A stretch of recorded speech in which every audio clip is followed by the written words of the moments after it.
This is a message that he was spoken to Eve and told her to eat the fruit of the tree. And in doing so, caused mankind to sin, which to this day we continue to walk in. This lyric was written for he who wanted to be God but was cast down by thee, actually thine. But this guy still says, the fault wasn't mine, I deserve to be God. He's had it for enough time. But no, he don't deserve, because no one does. Because at the end of the day, the only thing left was imperfection. Now listen to the inflection in my voice as I explain the detection of the void. The void that fills and simultaneously empties your heart of all things of God. That as it holds on, you continue to fall to hate, lust, greed, and gluttony. And as it continues, it'll be the straight jacket buttoning around your heart and mind. But I have fought to ensure that heart ain't mine, and that my mind is free of he for whom this message was written. For if he whom against I will continue to keep spitting to ensure that not only is that heart not mine, that my mind is free, but to ensure that each and every one of you is standing right beside me and raising your voice to accompany mine and singing praises to the God who is outside of time.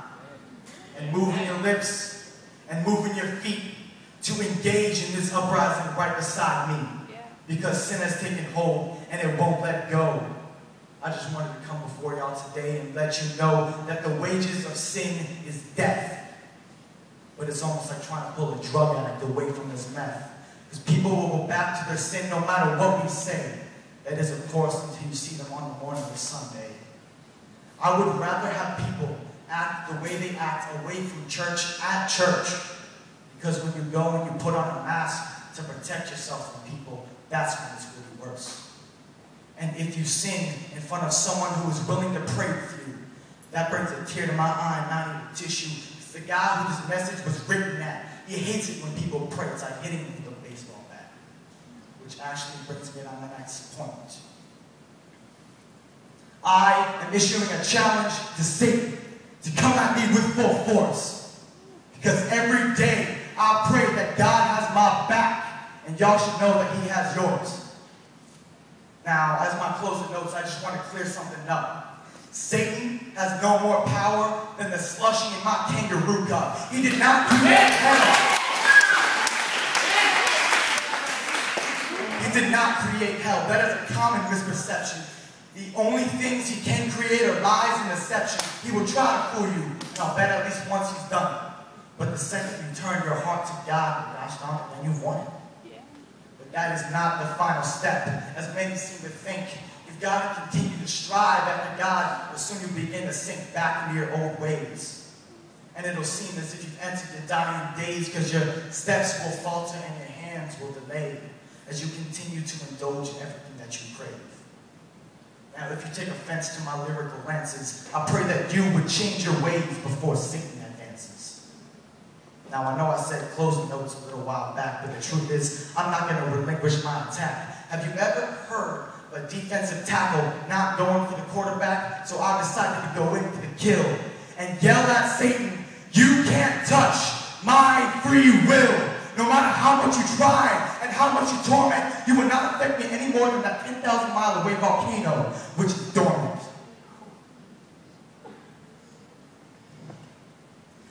Now I say, this poem was written for he whom Christ defeated after rising from the grave 3 days after his life source had been depleted.